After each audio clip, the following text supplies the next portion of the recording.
Halo, balik lagi di kelas strategi algoritma dengan saya Gia Wulandari. Di video kali ini kita akan melanjutkan pembahasan kita tentang greedy untuk menyelesaikan permasalahan optimasi.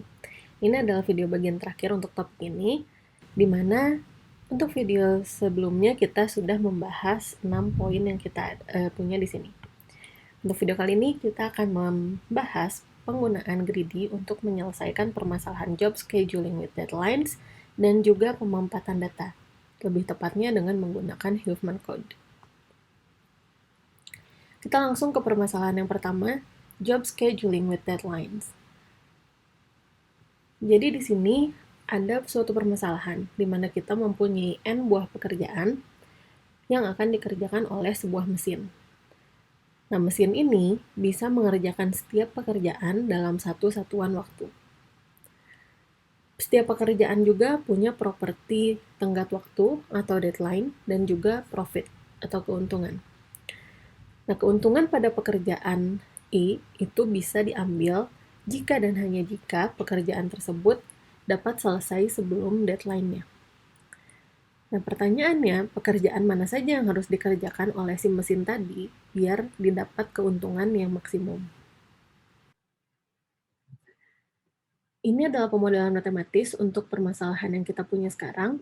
Jadi intinya kita mau memaksimalkan fungsi F, yaitu profit yang didapat dari pekerjaan yang terselesaikan sebelum tenggat waktunya.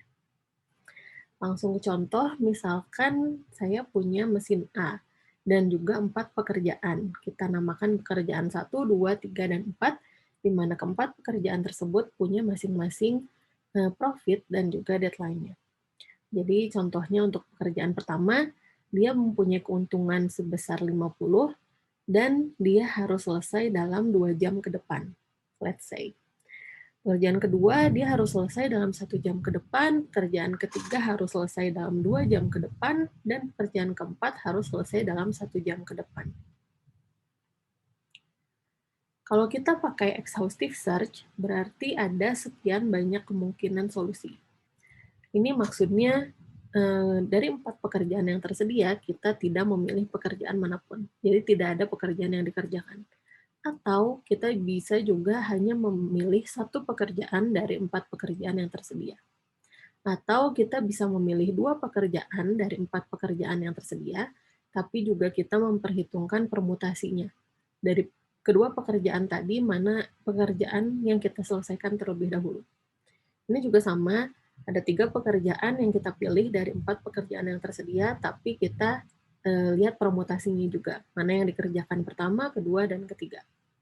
Atau kita selesaikan semua pekerjaan yang ada. Nah, tapi untuk permasalahan yang kita punya sekarang di sini, mesin dapat mengerjakan satu pekerjaan dalam 1 jam. Jadi dalam 1 jam, mesin cuma bisa ngambil satu pekerjaan. Sedangkan pekerjaan pertama deadline-nya 2 jam ke depan. Pekerjaan kedua deadline-nya 1 jam ke depan. Pekerjaan ketiga deadline-nya 2 jam ke depan. Pekerjaan keempat deadline-nya 1 jam ke depan. Otomatis setelah 2 jam ke depan, nggak ada gunanya kita ngerjain pekerjaan yang manapun kan. Oleh karena itu, kita cuma bisa ambil 2 pekerjaan aja. Karena itu, di sini kita cukup melihat kemungkinan kita ngambil tidak satupun dari pekerjaan yang ada, kita ambil satu saja atau kita ambil 2 saja. Jadi kita tidak perlu memperhitungkan kemungkinan kita mengambil 3 atau 4 pekerjaan. Kita di sini lihat semua kemungkinan solusi. Di sini kita lihat tidak mengambil pekerjaan apapun, atau hanya mengambil satu saja, atau hanya mengambil 2 saja. Dan kita lihat urutannya juga, mana pekerjaan yang lebih dulu kita ambil.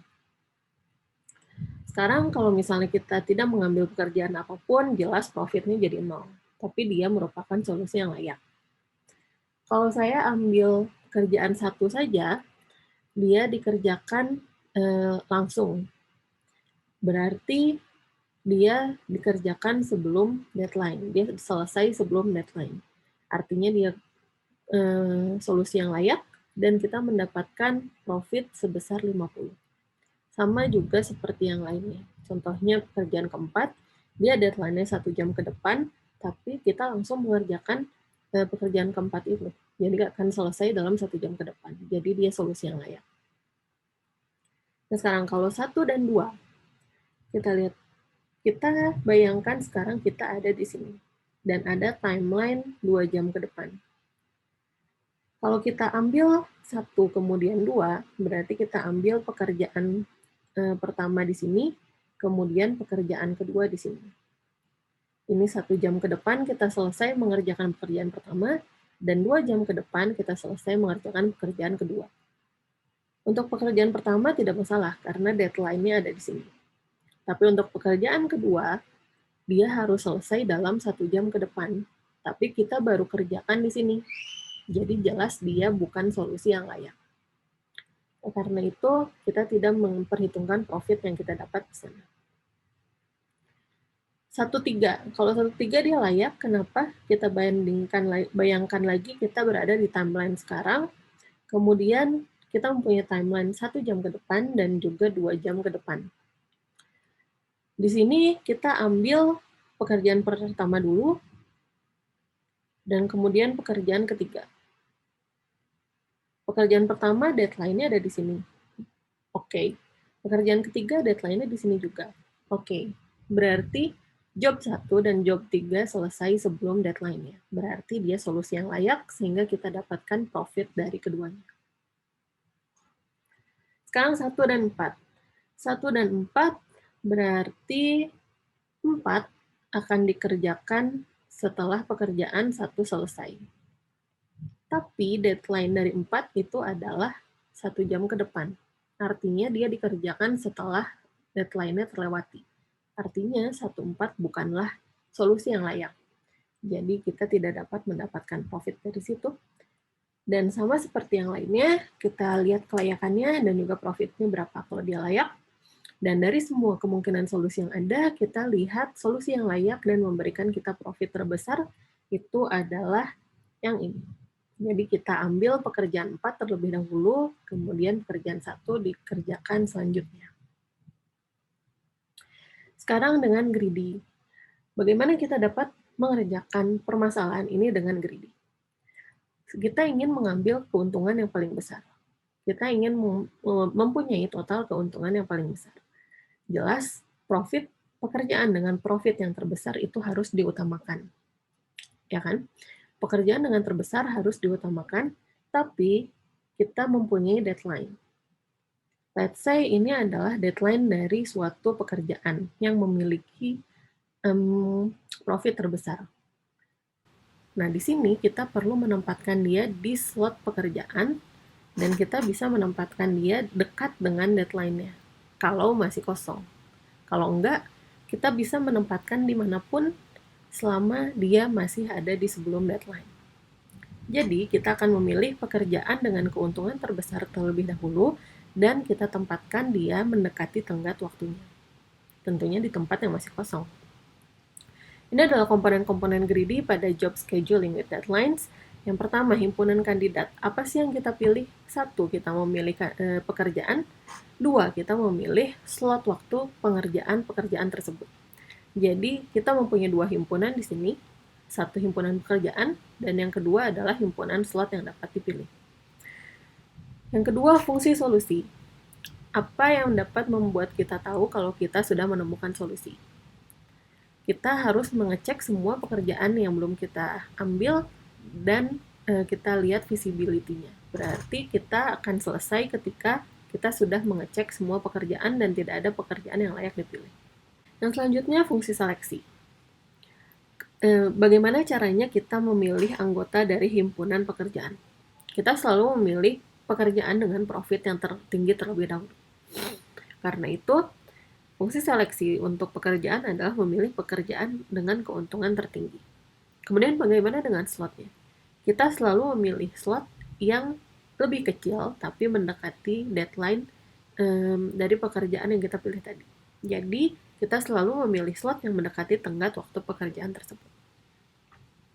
Fungsi kelayakannya, pekerjaan yang dipilih harus dapat ditempatkan pada slot waktu sebelum masa tenggatnya habis. Kalau nggak ada, berarti ya kita nggak bisa memilih pekerjaan tersebut. Dan yang terakhir, fungsi objektif. Apa yang kita inginkan dari pencarian ini? Kita ingin memaksimumkan total keuntungan atau profit dari pekerjaan-pekerjaan yang kita pilih. Langsung masuk ke contoh. Pada langkah pertama, langkah awal, inisialnya kita belum memilih pekerjaan apapun. Nah, sekarang di sini kita pilih pekerjaan dengan profit yang paling tinggi. Profit yang paling tinggi jelas diberikan oleh pekerjaan pertama, dan dia memiliki deadline 2. Kita bayangkan timeline lagi. Kita memiliki timeline 1 jam ke depan dan juga 2 jam ke depan. Pekerjaan kedua mempunyai profit paling tinggi dan dia punya deadline-nya 2 jam ke depan. Berarti kita bisa menempatkan dia di sini.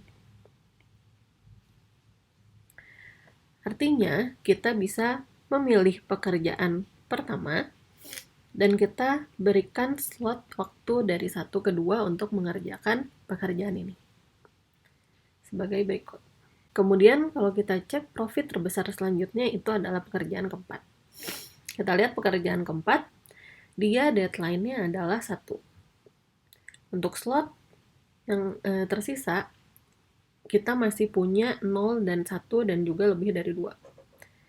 Tapi karena deadline-nya 1, kita bisa saja memilih slot dari 0 sampai 1. Artinya dia layak, kita bisa pilih slot 0 dari 1, sehingga kita dapat mendapatkan keuntungan dari pekerjaan keempat tadi. Selanjutnya, keuntungan terbesar selanjutnya diberikan oleh pekerjaan ketiga, tapi dia mempunyai deadline 2 jam ke depan, sedangkan kita sudah full book.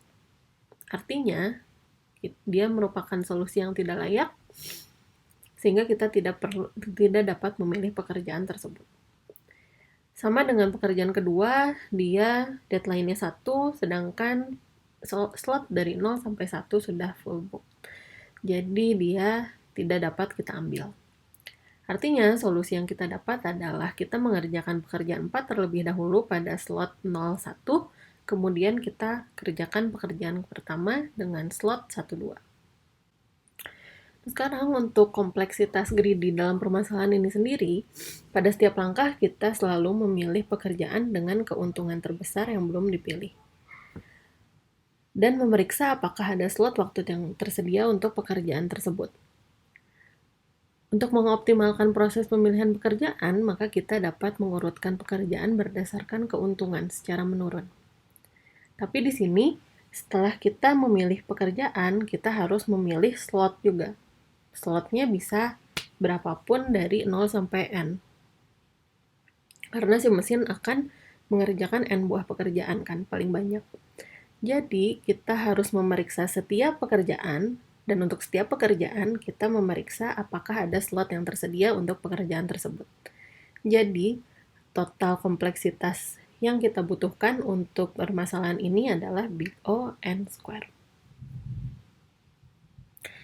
Permasalahan yang terakhir itu adalah pengumpatan data. Di sini kita membahas tentang proses pengurangan ruang yang dibutuhkan untuk penyimpanan suatu data. Contohnya, misalkan saya mempunyai suatu berkas atau dokumen yang mempunyai 100.000 karakter dengan frekuensi kemunculan alfabetnya sebagai berikut. Jadi, dokumen tersebut cuma punya alfabet A sampai F, tidak ada alfabet lain. Dan frekuensi kemunculan masing-masing alfabetnya itu adalah sebagai berikut. Jadi A muncul 45.000 kali, F muncul 5.000 kali. Nah, kalau misalnya kita menggunakan 3 bit untuk mengkodekan setiap karakternya, atau bisa kita sebut sebagai fixed length code, maka data tersebut akan menghasilkan 300.000 bit kode. Nah, sekarang kalau kita pakai greedy, sebenarnya untuk frekuensi yang besar, karakter dengan frekuensi yang besar, kita dapat mengkodekan karakter tersebut dengan kode dengan panjang yang pendek. Dan kita dapat menggunakan suatu algoritma yang sangat terkenal dinamakan algoritma Huffman untuk memecahkan permasalahan ini. Misalkan kita punya N buah alfabet dalam suatu data. Nah, dengan menggunakan algoritma Huffman ini, yang pertama kita lakukan adalah kita representasikan N buah alfabet itu menjadi N buah titik. Yang masing-masing titik merepresentasikan satu alfabet. Titik tersebut diberikan ID berupa alfabet tersebut dan label berupa frekuensinya. Nah, karena kita mempunyai titik-titik yang tidak terhubung, berarti kita mempunyai n pohon. Dan masing-masing titik menjadi akar dari pohon-pohon tersebut. Nah, sekarang yang kita perlu iterasikan adalah kita selalu mencari pohon dengan label akar yang terkecil. Kita pilih 2 dengan label akar yang terkecil, kemudian kita gabungkan 2 pohon tersebut.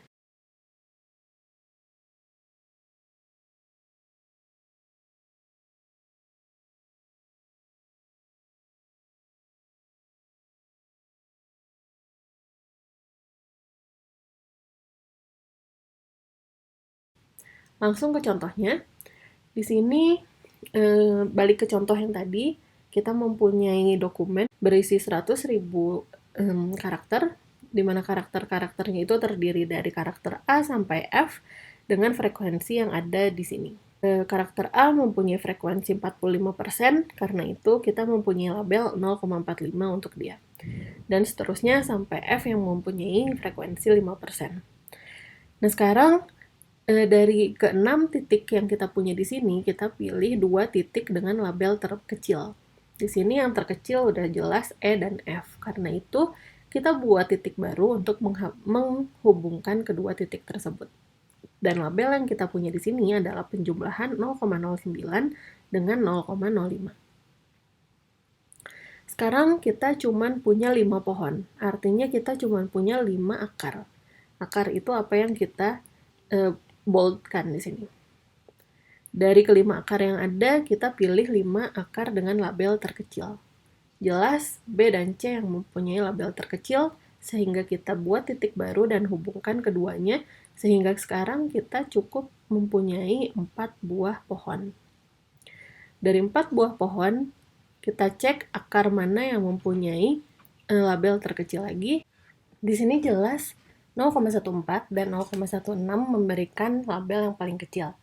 Jadi, untuk selanjutnya kita pilih mereka berdua dan gabungkan mereka berdua menjadi satu pohon dengan akar yang baru. Nah, sekarang kita punya 3 pohon. Lagi kita pilih 2 pohon dengan akar yang mempunyai label terkecil. Di sini kita punya 0,25 dan 0,3. Kita gabungkan lagi mereka sehingga kita mempunyai 2 pohon yang kemudian kita gabungkan menjadi 1 pohon. Di sini kita sudah mempunyai 1 pohon. Langkah selanjutnya kita dapat melabeli sisi-sisi yang ada dengan 0 dan 1. Seperti ini. 1 cabang kita berikan nilai 0 dan 1 cabang kita berikan nilai 1. Untuk pembentukan pohon Huffman sendiri sebenarnya kita tidak perlu memikirkan mana yang diberikan 0 dan mana yang diberikan dengan 1. Tapi di sini saya selalu pilih 0 untuk yang atas dan 1 yang bawah. Kalian bisa juga memilih yang sebaliknya. Seperti ini. Sehingga saya dapat mendapatkan kode untuk A dari sisi yang saya lewati dalam perjalanan dari akar dari pohon tersebut menuju ke titik A. Jadi dari akar yang saya punya di sini, untuk menuju A saya melewati sisi 0. Selanjutnya untuk B, saya melewati 1, 0, dan 0. Itulah kode yang saya miliki. Kemudian untuk C, saya melewati 1, 0, 1. Itu kode untuk C. Kemudian untuk D, saya punya kode 1, 1, 0. Dan untuk E, saya memiliki kode 1, 1, 1, 0. Dan yang terakhir untuk F, saya mempunyai kode 1, 1, 1, dan 1. Sekarang, bagaimana kita dapat encode suatu string? Di sini, saya punya A, bisa saya ganti dia dengan 0, yang ini. Kemudian D, saya bisa ganti dia dengan 1, 1, 0. Kemudian A, saya ganti lagi dengan 0. Sedangkan untuk mendecode apa yang kita punya, di sini kita cek apakah 1 ada di dalam list kode ini. Tidak. Oleh karena itu, kita cek 1, 0. 1, 0 belum ada di situ, selanjutnya 1, 0, 0 adalah kode B. Sehingga kita bisa mendecode 1, 0, 0 menjadi B. Selanjutnya 0, kita mempunyai 0 adalah A, sehingga kita decode dia menjadi A. Kemudian 1 tidak ada di situ, 1, 0 tidak ada, 1, 0, 1 itu adalah C, dan yang terakhir 0 itu adalah A. Nah, sekarang di sini kita dapat mendekode sesuatu ketika kita tahu jelas pohon yang kita punya.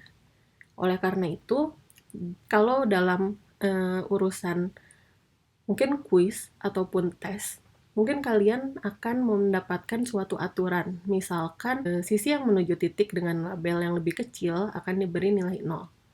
Misalkan ada aturan seperti itu. Kalau ada aturan seperti itu, maka ini harus 0 karena 0,45 lebih kecil dari 0,55. Ini juga harus 0 karena 0,25 lebih kecil dari 0,3. Tapi di sini kita akan mempunyai 1 dan 0. Ini hanya contoh saja. Kenapa kita harus menseragamkan? Karena untuk mendekode sesuatu, kita harus tahu seperti apa pohonnya. Tapi kalau tidak ada rule seperti itu, maka pemilihan 0 dan 1 itu adalah sesuatu yang bebas untuk dilakukan. Nah, sekarang kalau kita bandingkan dengan fixed length code yang kita gunakan untuk mengkodekan dokumen yang berisi 100.000 karakter tadi. Dengan fixed length code, kita dapat mempunyai kode dengan panjang 300.000 bit. Sedangkan dengan menggunakan Huffman, kita akan mendapatkan kode sepanjang 224.000 bit. Ini didapatkan dari perkalian frekuensi yang ada dengan panjang kode yang kita pakai untuk mengkodekan karakter tersebut. Nah, di sini artinya kita sudah memampatkan data sebesar 25,3%. Untuk kompleksitas algoritma Huffman sendiri, di sini untuk setiap langkah kita selalu mencari 2 akar dengan nilai terkecil. Pencarian nilai terkecil bisa dilakukan dalam Big O log n. Sedangkan untuk pencarian nilai terkecil tadi, kita lakukan sebanyak 2 kali n-1. Kenapa begitu? Karena kita selalu memilih 2 nilai terkecil untuk setiap pengurangan pohon. Dan kita kurangi dari n pohon menjadi 1 pohon. Karena itu, kita lakukan itu sebanyak 2 kali n-1 kali. Sehingga kompleksitas algoritma Huffman ini adalah Big O n kali log n. Ini adalah referensi yang dapat kalian gunakan untuk membaca lebih jauh mengenai topik greedy. Sekian video kali ini. Terima kasih telah menonton. Untuk video selanjutnya kita akan membahas topik yang lain, yaitu divide and conquer. Terima kasih sudah menonton dan sampai jumpa di video selanjutnya.